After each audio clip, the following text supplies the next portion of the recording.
Bonjour à tous, Et bienvenue chez nous. aujourd'hui nous allons vous parler des différents langages de l'amour. On s'est dit que c'était une vidéo importante pour comprendre où vous en êtes sur votre chemin. Lesquels vous utilisez et est-ce que vous les utilisez à sens unique ou dans les deux sens? Donc c'est un petit récapitulatif parce que je pense bien que vous en connaissez, puisque vous-même vous aimez d'une manière. Il n'y a pas de bonne et de mauvaise manière, il y a des manières ensemble. On peut commencer par se dire des mots doux, Ah, la donc, base des bases de se dire je t'aime dans un couple. oui, en sachant que c'est un mot qui peut être très compliqué à dire parce qu'on ne l'a pas vécu dans l'enfance, donc on ne l'a jamais reçu. Et c'est difficile de pouvoir l'exprimer à l'autre. En tout cas au début, Après, ça se fait de plus en plus naturellement quand vraiment il y a cet amour qui circule entre les deux. un autre langage de l'amour serait le tactile. Donc c'est de se toucher, de se prendre la main, Oui, de se faire des câlins. de pouvoir s'enlacer, de pouvoir se toucher quand on est un à côté de l'autre, qu'on a besoin de juste se sentir. Présence et besoin de se toucher. Sans forcément la sexualité. Ça peut, comme ça peut ne pas en faire partie finalement. Oui, parce que maintenant on en parle de plus en plus des couples qui sont asexués, donc ça devient dans l'air du temps où des couples n'ont plus envie de faire l'amour. Et qui a dit que c'était un langage de l'amour? Mais dans nos vieux préceptes qui ont la dent dure, on le nomme quand même. Ouais, s'il n'y a plus de sexualité dans le couple est fini. Mais qui a dit ça en fait? Donc là aussi, il y a des ouvertures de conscience à faire sur la sexualité. Donc là, on ne le mettrait pas sur un langage de l'amour, mais personnellement dans notre vérité. Ni le côté cadeau. Tout à fait. On peut des fois faire un cadeau pour se faire pardonner. À ce moment-là, c'est hypocrite. Donc, on n'appellerait pas ça, ça ferait pas partie du langage de l'amour pour Mm. nous. Si c'est un cadeau hypocrite, mais bien sûr que des cadeaux qui sont offerts avec le cœur et puis qu'il n'y a aucune attente derrière, mais qu'on fait juste, ça nous fait plaisir d'offrir.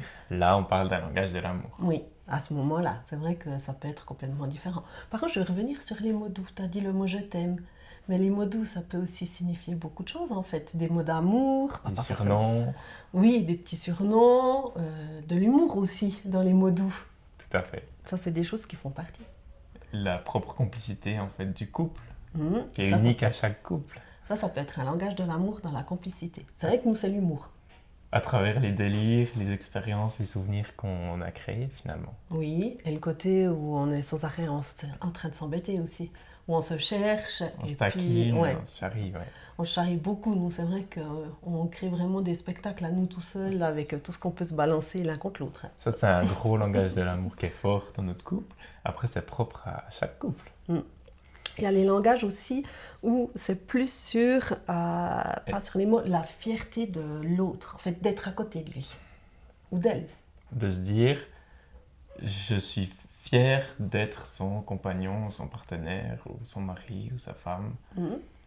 Mais juste d'être à ses côtés, de se dire ah mais je suis fière d'être à ses côtés, je suis fière juste d'être là, simplement par la présence. Ça c'est beau. Puis on parle même pas du chemin de chacun dans ses vies personnelles. C'est pas parce qu'on est en couple qu'on est quand même deux entités différentes où on a notre propre vie professionnelle et les choses qu'on met en place. À l'inverse, moi, dans mon vécu, j'ai déjà essayé de cacher peut-être une relation ou quelqu'un, ou justement de pas du tout être fier de ce couple ou de la personne avec qui on est. Donc, à l'opposé, je vous donne un exemple dans l'autre extrême. Oui, bah ça c'est bien ces exemples. Comme ça, on peut faire comprendre. Une personne qui veut cacher, eh ben, est-ce qu'on peut se dire qu'elle l'aime si elle veut la maintenir cachée? Ça, c'est gros point d'interrogation. Chacun peut se poser cette question, ce qu'on bon lui semble. Un prochain langage de l'amour serait le fait d'avoir envie de passer du temps, un maximum de temps avec la personne. Oui.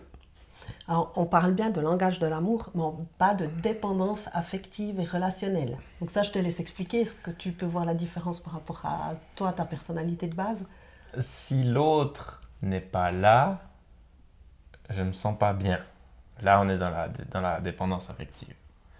J'ai besoin de l'autre pour être heureux, j'ai besoin de l'autre pour être bien. Là, c'est vraiment la dépendance.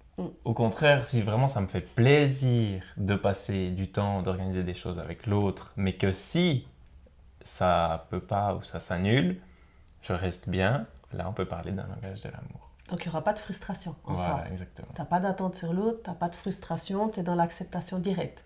Donc là, c'est parce qu'il y a déjà eu du chemin qui s'est opéré. Sans mettre une stratégie en place pour retrouver une autre activité, pour s'occuper, voilà.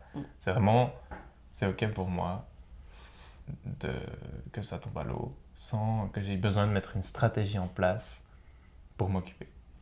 Et pour moi, ce langage-là, en tant qu'indépendante dans mon fonctionnement, c'est vrai que je me suis dit au début dans notre couple, mais je suis dépendante de lui. Ça me faisait très peur parce que j'avais vraiment envie de partager du temps avec lui. Et que moi, j'aime bien être seule dans ma vie, tranquille, d'avoir ces moments seuls pour juste me relaxer. Et là, aujourd'hui, j'ai bien compris qu'en fait, ce langage, c'est d'accepter de vouloir faire partie de la vie de l'autre, mais surtout de la vivre et de profiter un maximum de temps ensemble. Ça, c'est vrai que c'est important pour nous dans notre couple, les plages horaires où on est tout content de quitter notre lieu de vie pour aller bosser parce que on adore ce qu'on fait. Et puis on est tout content de rentrer parce qu'on se retrouve. Voilà, parce qu'on habite ensemble. Il y a peut-être des couples qui n'en sont pas encore là, ou qui sont déjà là, ou qui ont choisi d'habiter séparément. Posez-vous la question, par rapport à ce langage de l'amour-là, où est-ce que vous en êtes De vouloir partager du temps avec l'autre. Mais ça peut faire peur. Ah, alors là. Donc si on met des stratégies en place pour rester chacun chez soi, et c'est juste qu'on soit clair, mais ça peut faire peur parce qu'on se dit non mais l'autre il est tout le temps là avec nous, l'autre il prend de la place chez nous, enfin voilà, c'est toute une vie qui est chamboulée de vivre à deux. On partage tout ce qui est matériel, éventuellement l'argent. Ouais.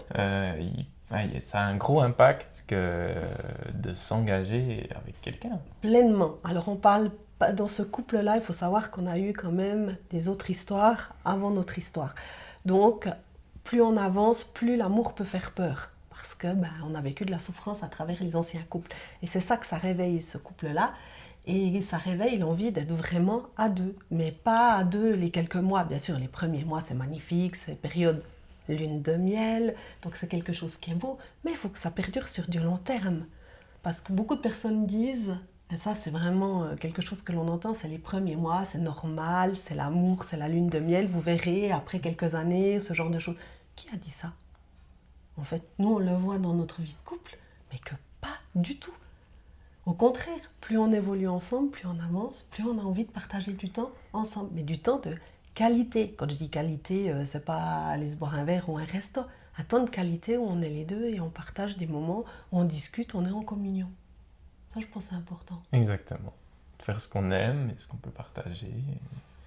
Même des petites choses du quotidien, finalement. Ben oui, faire un repas ensemble, rien que ça, c'est un partage de qualité. Parce qu'on est les deux, on a du plaisir à le faire. Donc, on est ensemble, mais on le fait ensemble. Bon, des fois, il y a des chamailleries, comme tous les couples, de ce que l'on vit dans le quotidien. On n'est pas dans un monde des bisounours. Il ne faut pas se leurrer, ça. On peut se prendre vraiment la tête. Mais même pendant ces prises de tête-là, on continue quand même de passer du temps ensemble. Oui. Et on arrive ensemble à trouver des solutions, à évoluer en voilà, fait. Exactement. De comprendre pourquoi ça nous fait ça virer fait en cacahuète. De notre couple. Ça, c'est vraiment le langage de passer du temps à deux. Moi, ça m'a fait vraiment grandir. D'autant plus puisque l'autre nous réveille toutes nos mémoires, toutes nos blessures. Il faut savoir qu'on a juste envie qu'il soit plus à nos côtés à ce moment-là. Puis on n'a plus envie d'évoluer parce qu'on est fatigué. Mais sur ce langage de passer du temps ensemble, on comprend que c'est beau parce qu'on évolue à deux. Et c'est magique. Quoi que l'on fasse, comme on vous a dit, ça peut être la vie quotidienne, ça soit le ménage, une promenade, n'importe quoi. C'est ça qui est beau dans cet amour-là. Exactement. Mais c'est pas à sens unique. Dans ces langages-là, de ce qu'on vient d'exprimer, ça va dans les deux sens. Les deux ont autant envie, simplement. De s'aimer, de se dire des mots doux, ont envie de se prendre la main, envie de s'enlacer. D'être fier de l'autre. De tout ce qu'il accomplit dans la vie de l'autre. Et puis, même si il peut être dans les blessures, je suis dans les blessures, là, le côté fierté, il ramasse un coup. On se dit non, mais c'est pas vrai. Sérieux, il a ce comportement dysfonctionnel. Non, mais là, c'est pas juste ce qu'il fait. Ou c'est pas juste ce qu'elle fait, c'est n'importe quoi. Elle voit pas, là.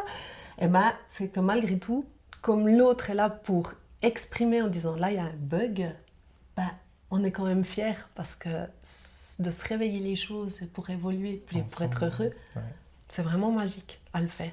Mais tous ces langages, pensez-y pour vous. C'est important de savoir où vous en êtes, quel langage vous avez. Surtout pour beaucoup de personnes, vous ne les avez pas reçus dans votre enfance. Et ça, c'est des choses à aller découvrir là.